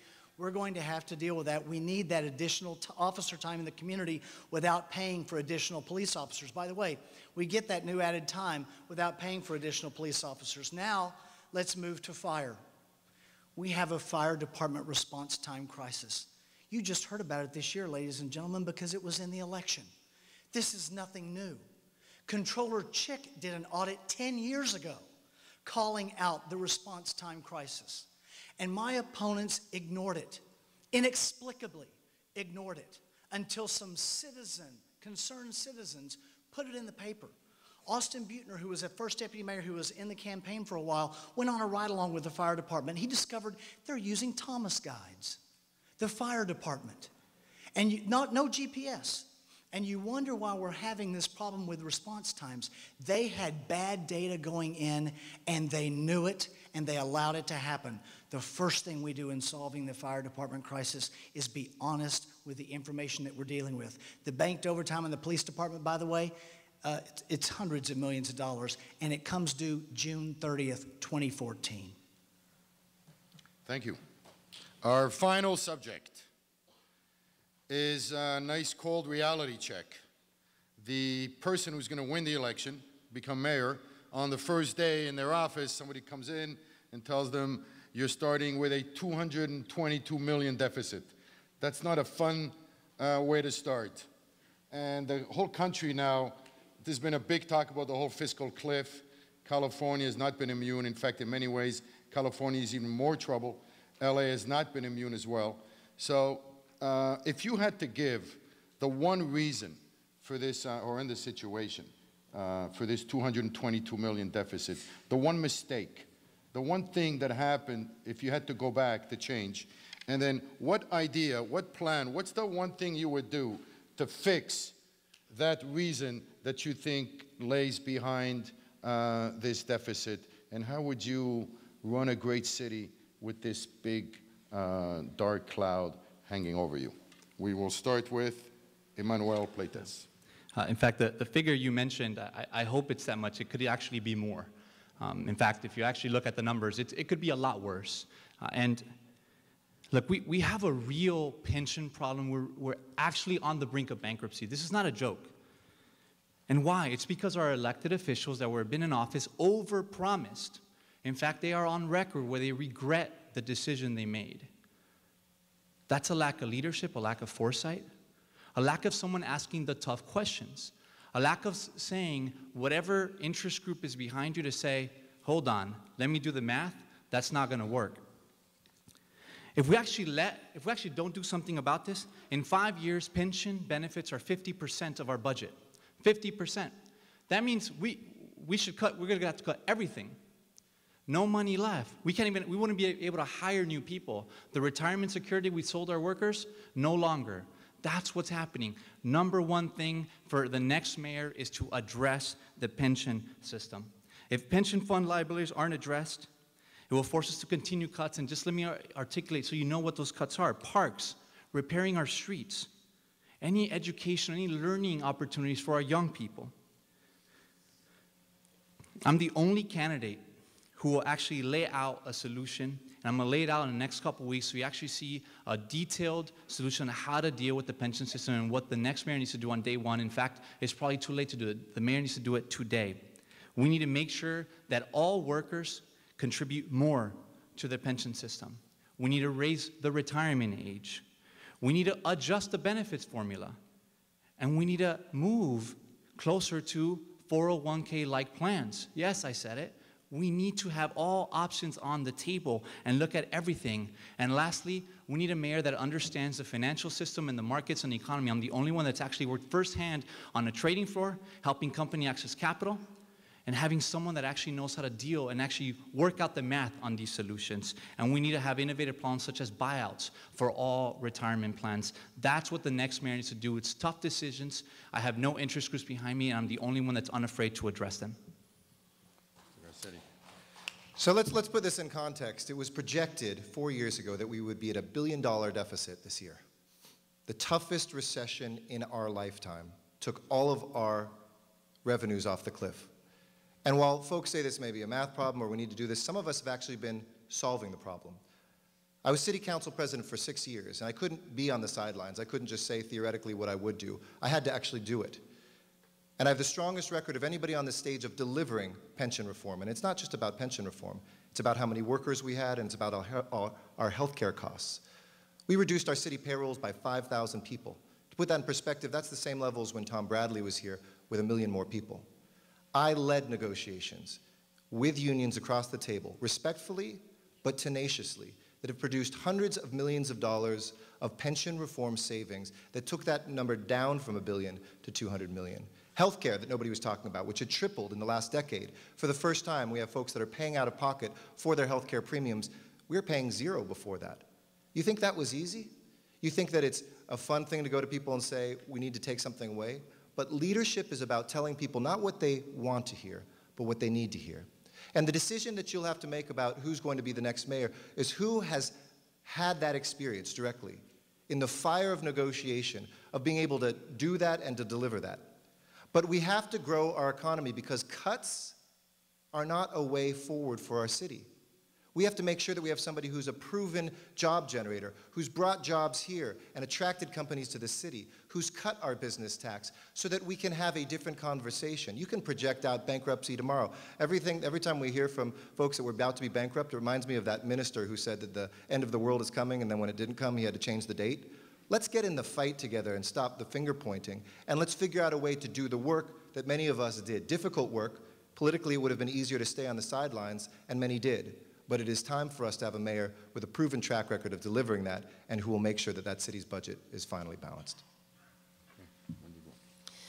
Three things we need to do. First and foremost is job creation. Because when people have jobs, not only do they spend their money, but the values of the homes go up, everything changes. So that we need to look at Los Angeles of being the jobs of the future. And it's making sure that we have a port of Los Angeles and Long Beach that can continue to provide the goods movement for 46% of the entire country. To an airport that doesn't look like a third world airport and in fact is a place where people want to go and to be able to have access to. To a city where we have an entertainment industry that is not runaway production, it is now ran-away production. And we need to keep those jobs here. Those are good paying jobs, not just in front of the camera, but in back of the camera and all of the ancillary services. We need to create those hubs of economic activity and continue to grow Silicon Beach and the technology companies that are so important to the future of the city of Los Angeles and clean technology. So jobs are number one. But two, it is continuing the work on pension reform. It is ensuring that we sit across the table and say, how do we work with our current employees to address some of those issues and see the savings that are necessary. And it is about pension spiking and double dipping and looking at the issue I brought up in my opening remarks, which was people not to get pensions if in fact they have committed a job-related crime. But it also is about efficiencies. When I've done an audit and looked and seen that, in fact, people were stealing gasoline and we could have saved it by actually knowing how our gasoline was being spent, to looking at contracts for our street furniture funds and see that, in fact, we could have gotten $8 million now if the city had acted in the last year and have demanded that they act and renegotiate that. And it is about making sure that we focus in our priorities and performance-based budgeting. I'm the only candidate standing up here who's been in the private sector of DreamWorks movie studios and worked in a family business and owned in my family for 65 years. I get it. I've managed a department, and I've been able to say that the future of Los Angeles will depend on job creation and making sure our money is spent wisely. Your question was what was the cause of the deficit? And what do you do on day one as mayor deal with it? I will answer it for you. The cause of the deficit is complete municipal malpractice. Now, it is easy today to say, well, wait a minute, we didn't know that the recession was going to be that bad. Maybe they didn't. Lots of people told them it was going to be that bad, but let's assume for the sake of argument that they didn't. What they did know is that the city was in deficit then. When they signed the contracts for the employee raises that they've admitted they now regret, the city was in deficit then. That means we were spending more money than we were able to take in. That has contributed to this ballooning, and it is a ballooning structural deficit that continues. The term bankruptcy has not come from a candidate on this stage for political gain. The term bankruptcy came from the Chief Administrative Officer, Miguel Santana, who said that we have run out of slush funds to continue pouring into the city's general fund. Now, something that you're not going to hear about from one of the elected officials. It's in the city's financial statements, though. There are some contingencies that could push our city even closer to the edge. 3 things. A potential $750 million judgment because of the illegal telephone tax that they liked. That could come due, as the city's financial statements say, at any time. $183 million, you heard Mr. Garcetti a moment ago talk about laying off all these city employees. They transferred over 1,500 of them to the DWP. I did not see a help wanted sign for 1,500 employees at the DWP. And they are now suing the city for $183 million for the pension obligation that they face. It's in the financials.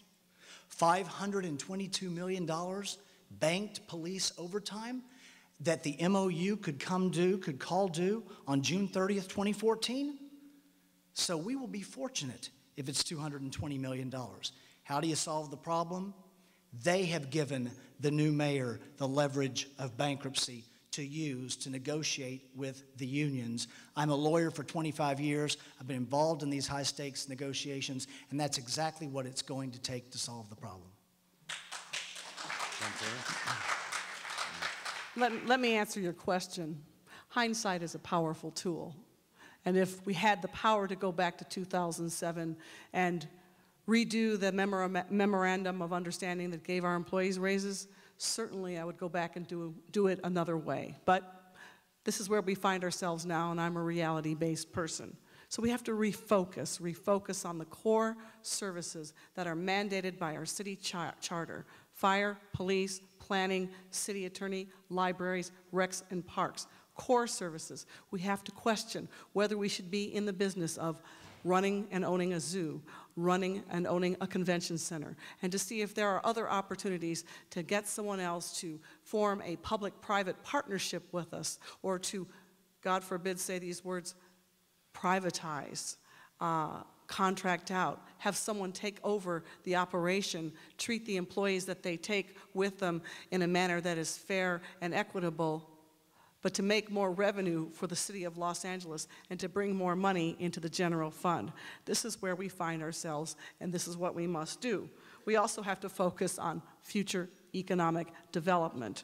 One of the greatest ways that we can grow this city is through travel and tourism. We are on the verge of getting the recognition that we've worked hard for the last 20 years with cultural institutions, a high concentration of cultural institutions, opportunities in sports and entertainment here in Los Angeles, putting people back to work.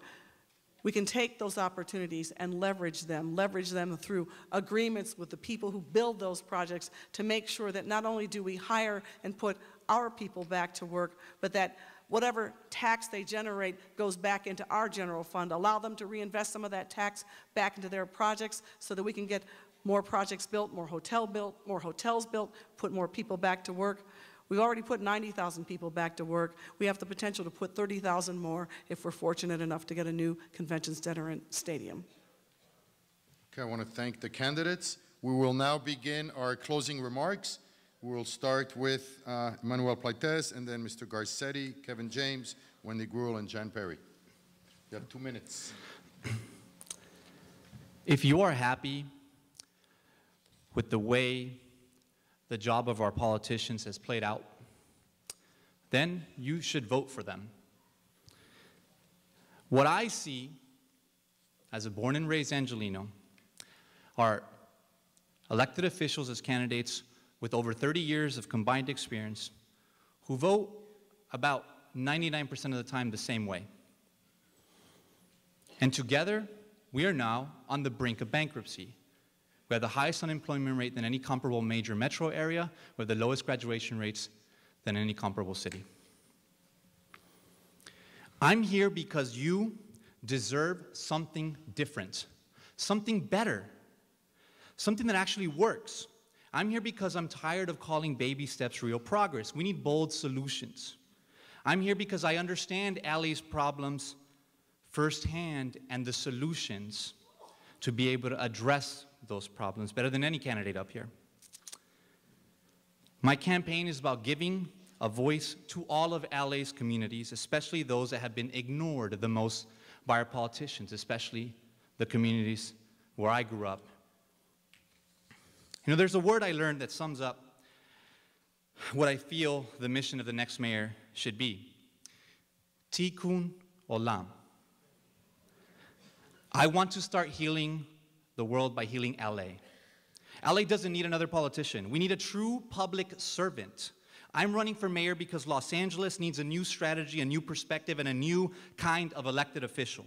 The most important thing for a leader isn't to promote him or herself. It's to create more leaders.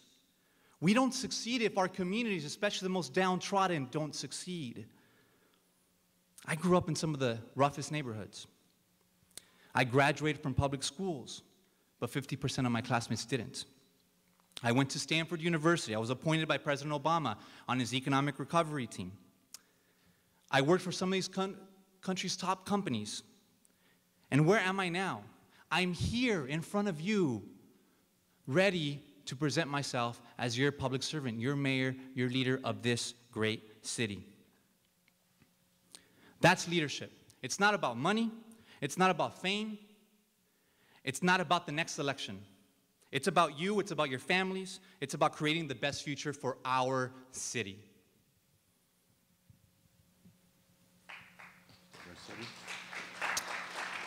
Thank you, and thank you to Emmanuel, and thank you to everybody on this stage. I'm very honored to be in this group of candidates. I think Los Angeles is extremely lucky to have a group of ethical, intelligent, committed people who all seek to be your mayor.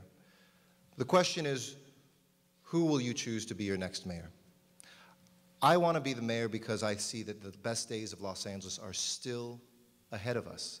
I don't accept the naysayers who say that our best days are behind us because I had heard them once before in my own district in the heart of Los Angeles, where people had given up on the neighborhoods that I represent today. And I've seen the results firsthand of tripling the number of parks and doubling the number of schools and putting an after-school program in each one of those, having the biggest turnaround of any neighborhood in California and Hollywood, where we increased property values and the economic output by 475% and brought thousands of jobs there.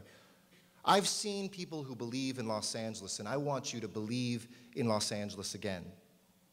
I know that if we come together, if we innovate, if we tell the story of Los Angeles as the most creative city anywhere on the face of the earth, we will prosper. I know that if we think big and great, in the ways that I have as a city council member, passing the largest green building ordinance in this country, the largest clean water bond in this nation's history, standing up to the banks in a foreclosure crisis to keep people in there, to have some of the biggest drops of crime that we've seen in our lifetime, that we can see a city that isn't just an inspiration to us, but the entire world. And we're an international city. I'm a product of those international cultural currents. You know, I want this city to be strong with Israel. I'm proud to have led our divestment from Iran to make sure that we have companies like Siemens not doing business with Iran and not with us, to make sure that we have folks here standing up for those soldiers that are forgotten, like Gilad Shalit, like looking at the ways that we can partner together on the economy and public safety with our friend, indeed our brother, our sister, Israel. We can, here in Los Angeles, show the world what has made us great. And I'm running for mayor to lead Los Angeles forward. My friends, we cannot afford to see a Los Angeles whose greatest days were behind. And I would be honored to be your mayor, and I'm asking you for your vote. Please go to ericgarcetti.com, learn more, sign up, see the campaign on the street, and be a part of making sure that Los Angeles is not just a big city, but a great city once again. Thank you. James? Ladies and gentlemen, with new leadership, Los Angeles' best days will be in front of us. We heard some good ideas on this stage tonight. Some of them even came from my opponents. Now, they've mentioned those ideas before. Election in, election out. I don't know why it takes 10 years to implement some of these good ideas.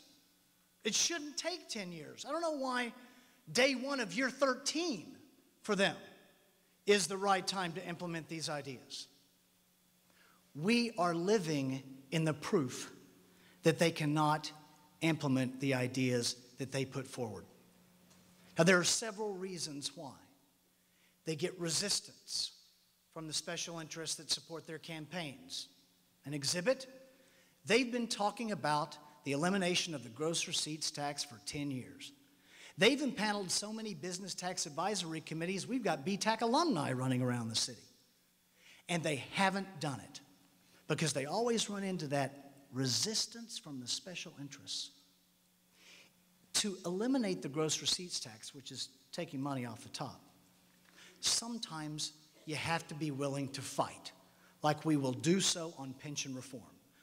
My pension reform plan was published on August 21st in the Steve Lopez column in the Los Angeles Times. I would encourage you to read it. If the city council, and I'm optimistic with the new council, will be able to get the elimination of the gross receipts tax. We're not throwing out the business tax altogether, but we're finding a way to calculate it so businesses can stay in Los Angeles and compete. And if the city council won't give it to us, I'll use my communication skills, the radio airwaves, and we'll go to the people, and the people will. That's what real leadership is in the mayor's office. And something that frustrates me to no end, and I'll close with this, that we are still talking about paving Wilshire Boulevard as something that will make our city a better place. We've had cement for a long time.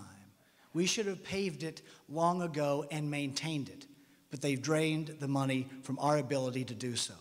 And I will go to, I won't come to Beverly Hills to do this, because I know that you're like this city engineer, but I am going to go maybe to Burbank, and I'm going to find the city engineer and hire them in the city of LA, the one that knows how to make a manhole cover level with the street. We can't even get that right in the city of Los Angeles. Because you react the way you do tells all of us it's time for new leadership. So vote for me, Kevin James, on March 5th, 2013. Thank you. Wendy Gould. Tonight we're talking about civic engagement, and all of you have come this evening to learn about the future of Los Angeles and who will lead. There's a quote that I wanted to read from A. Philip Randolph. "A community is democratic only when the humblest and weakest person can enjoy the highest civil, economic, and social rights that the biggest and most powerful possess." I'm here tonight as a candidate for mayor and your next mayor to ensure that we represent, and I will represent, all of Los Angeles. I'm uniquely qualified for this position because of I've described, I've owned a family business. I know what it means to make payroll and make those tough decisions. I know what it means to work 24/7. I've worked for President Clinton in making sure that after the 1994 earthquake that we had the resources necessary to rebuild Los Angeles. I worked for Tom Bradley, who gave me that inspiration that you can do anything. And I worked for a DreamWorks movie studio that said you can dream, but you also need to make sure that you can have it get to fruition. And when I think about the future of the city and about the importance of creating good jobs, good education, and a transportation system that's seamless, that is not one of those at that final mile you just can't make it because it doesn't get you there, I'm going to be the mayor of Los Angeles that knows not only what to do, but how to do it. I often say that I don't just want to be the mayor, I want to do the job of mayor. The job of mayor means rolling up your sleeves and making those tough decisions. It means being a city controller that, yes, sometimes I come out with an audit that's critical of others and they don't like it very much. But that's about leading. It's about being a city controller who says we need to manage our expenses and be able to ensure that we can meet our obligations. But more importantly, I want to be a mayor because my 9-year-old said he wants to live next door to me for the rest of his life. And I want to make sure that he can afford to live in a neighborhood in my community. I want to make sure that he can get a good public education, and I want to make sure he can get a great job. And I want that for all of us and for each of our children. So I'm running for mayor to lead this city into its best times and to lead this city in its tough times. But most of all, to lead this city for our children and our grandchildren. Please join me and vote for Wendy Gruhl on March 5th. Thank you very, very much. My agenda as mayor is simple and direct. We have to focus on economic development. We've only grown by 100,000 people the last 10 years, so we actually have a chance, an opportunity to catch up, to keep the jobs that we have here and to bring more so that we can put more people back to work. Simply put, I've done that over the last decade by bringing $15 billion in investment, creating 90,000 new jobs, and over $40 million in net new revenue to go into our general fund to pay for our police and fire so that we can continue to operate. I will continue to do that as your next mayor and to focus on those core services: fire, police, public safety, infrastructure repair, and of course planning, and balancing the city budget, not through gimmicks, not through tax increases, but by reducing our expenditures, focusing and finding net new revenue, and focusing on our collections, and asking our employees to participate in that with us, even though that is a very difficult thing to do. We have to restore benefits and pensions to levels that are sustainable and realistic. And I won't allow for negotiated pay increases until our pension obligations are sustainable and we have closed our long-term structural deficit. So I'm running for mayor to be the mayor. I'm not running for mayor so I can be a governor or so I can be a United States senator. I want to be the mayor. That allows me to focus on solving our major problems rather than leaving those problems for the next mayor or the next generation. I do want to make Los Angeles work again, too. I want to make this a better city, not just for the young people and the grandchildren, but the folks who are here now. Everybody's having a difficult time. We got to refocus, we got to restore, and we have to renew this promise and to bring back confidence in our local government by balancing our budget, asking you to participate with us, push back on us, argue with us, pay attention, be engaged, and to be honest with each other and our city employees. I'm the candidate who's willing to make difficult and decisive decisions to balance our budget and close our structural deficit. The quick fixes and the gimmicks of the past simply won't work. When I'm mayor of Los Angeles, we'll start living within our means. My name is Jan Perry. Thank you for listening to me tonight. Okay. You know when you go to rock concerts and people love it so much they ask for more? So we have questions from the audience because you guys want it so much. So there are 3 really good questions that I will ask the candidate, and they will have 1 minute to answer. And the first one is on the issue of the homeless. We have not spoken about the homeless tonight, so I'm going to ask the candidates to spend 1 minute on how to deal with the issue of the homeless. And we're going to start with Mr. Garcetti. If I were only able to do a few things as mayor, I was thinking to myself the other day, one of the top 3 things that I would do is not just talk about managing homelessness, but ending it. We are the homeless capital of America. And we have veterans who are returning from war in Iraq and Afghanistan. At Los Angeles City College in my own district, half of them who are going to school are homeless. Here's how we're doing it in Hollywood, and this is what I would do citywide. Permanent supportive housing that gives services together with housing. Sometimes we feed people on the streets, but they stay on the streets. Or we put them into housing, but we give them no way to get out of their mental health problems or their substance abuse addictions. We need to put them together. In Hollywood, we didn't just count the homeless that are there, which we have to do by federal law. We got to know who they were. I went out there at 4 o'clock in the morning, talked to folks who are under bridges, youth who have just emancipated from the foster system, veterans, others. And when we learned their stories, which had been homeless for how long, who had a mental health issue, who was a drug addict, we were able to actually manage them. And together with the faith community, the business community, nonprofits, and government, we've been taking them off the street so far, over 200 with a 95% success rate. When I was with the Clinton administration, I served as the deputy director of the Interagency Council on the Homeless, working on national homeless programs and putting together the first national report and plan on how to end homelessness. In Los Angeles, we have 90,000 homeless every single night. It's not only about permanent supportive housing, which is critical to the future. It's obviously about shelter and making sure we do the kind of outreach to get people off the street. But it's about prevention. It's about ensuring that that family who otherwise would be in a home suddenly loses that rent, can't afford, loses their job, can't afford the rent, and suddenly are homeless. Let's help ensure that we prevent that from ever happening. Let's ensure that our homeless veterans 40% of them never become homeless, and when they come back from their service, that we ensure they have direct access to housing. Let's make sure that the money that we get in the city of Los Angeles, and that I've looked at as city controller, goes to housing and not other things, but more importantly, goes to housing and not expensive meals. I'm someone who has the experience and knowledge about housing on a national level, a local level, and together we can stop homelessness and end it in Los Angeles. Well, I wish I had more time to spend on this than just 1 minute. When we look at our homeless problem, it's about priorities.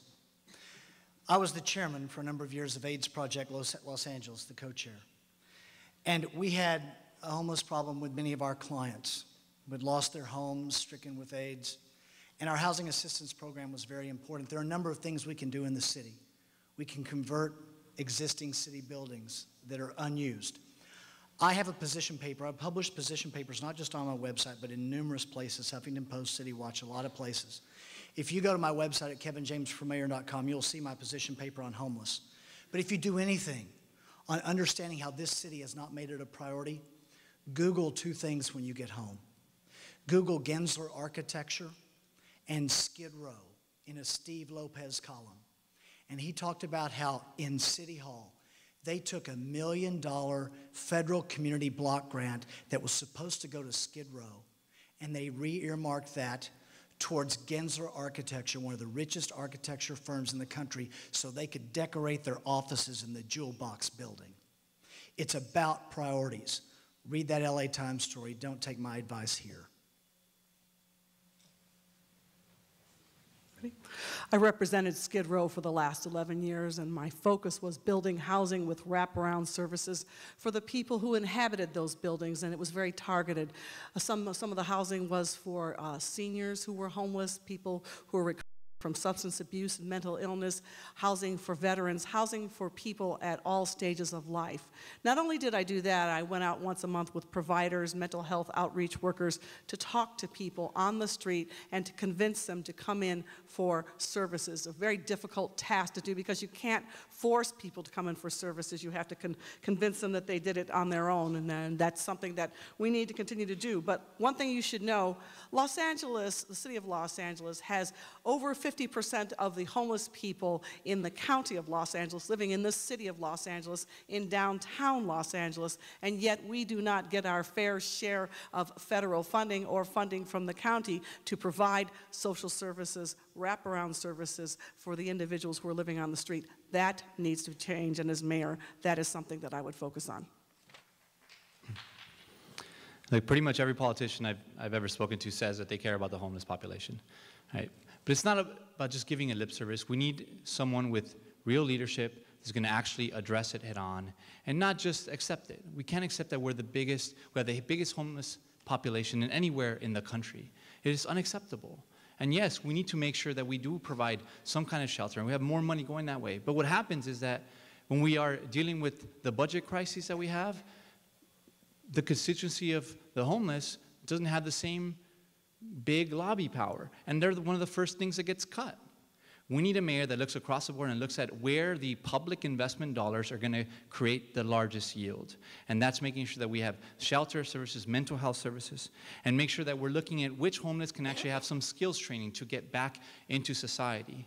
What I will make sure we do is to actually build a social venture fund that is going to be led by entrepreneurs, that's going to have social impact dollars going straight into the homeless population. That's what I bring to the table from my private sector experience and investment experience, to be able to build such a vehicle to address the homeless population and not have to tap so much into public dollars. Thank you. The West Side extension of the subway, the controversial issue of whether it should go under Beverly Hills. It's been a major subject at Shabbos tables, and I want to ask every candidate to speak to the issue of the West Side extension, and especially comment on the route and stops chosen and going under the city of Beverly Hills. We're going to start from the other end, Mayoral, and then go right to Mr. Garcetti. Look, this is another example of these grandiose infrastructure projects where we fight for a decade to try to figure out what the thing is then we fight for another decade to try to get the funding, and then we forget to ask the community what they actually want. These are the types of issues that we need to address and really have a long-term plan citywide about how we address the infrastructure. And again, it's not about these grandiose, big rail and subway projects. It's figuring out how to increase mobility. And we have other types of vehicle sharing programs that is going to allow mobility throughout the city and doesn't require decades of waiting for some infrastructure, and then we finally figure out that we don't have the money or the community doesn't like it. Los Angeles is a big city and shouldn't be heavy-handed with its neighbors like Beverly Hills and Santa Monica and Culver City. I've actually walked the site where the subway is proposed to go underneath Beverly Hills High School, and I don't think it's a good idea, especially because there are other options. There's an oil field, there's instability, the school wants to expand its footprint. And the issue is, and I've attended MTA meetings, especially when that item was up, the city of Los Angeles, they have 4 votes on there, and you know, they're a very powerful force to deal with. And I think in many ways, Beverly Hills was rolled over, if you will, and that money could be spent elsewhere. Lamert Park wants to have a stop on the Crenshaw line that will enhance its own travel and tourism capacity and bring new life and new revenue into that community, and people would welcome it.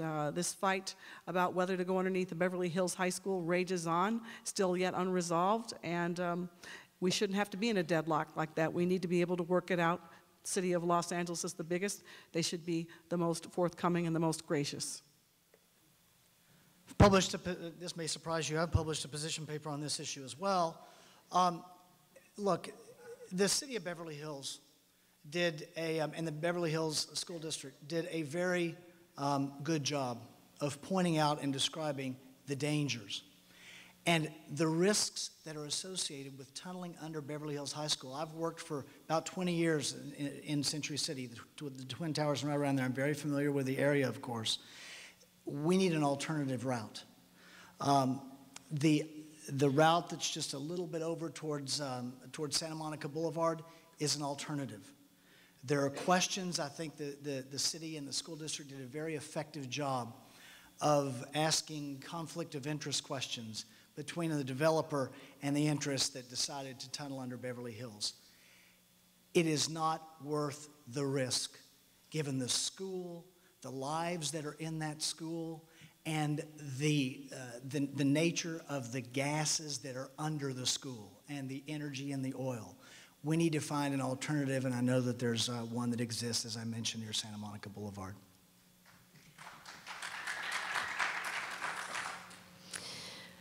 We need a public transportation that actually goes somewhere. Yesterday, as I was taking the subway from Universal to downtown, I found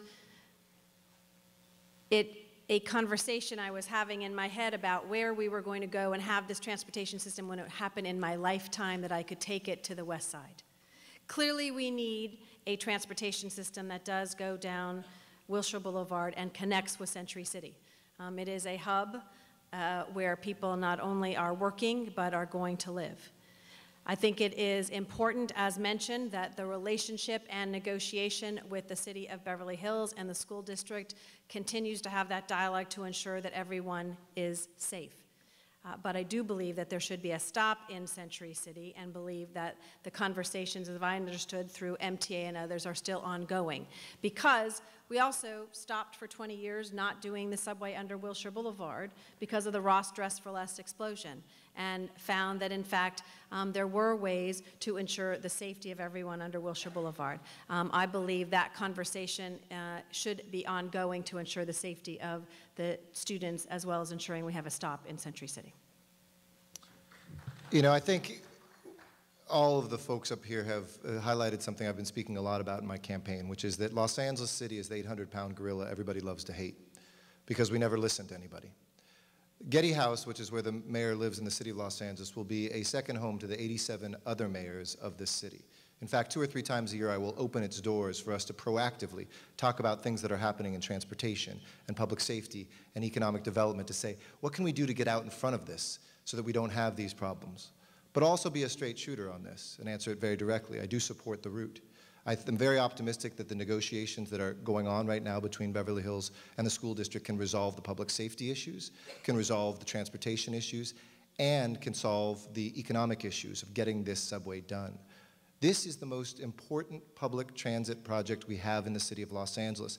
And when we stand up here and say, we need action now, but if we wait and make things go slower, then we are not being true to ourselves. We must see this get done. I support the route where it is. I know that's not a big vote winner here in Beverly Hills, but I will be a straight shooter about those issues. I want to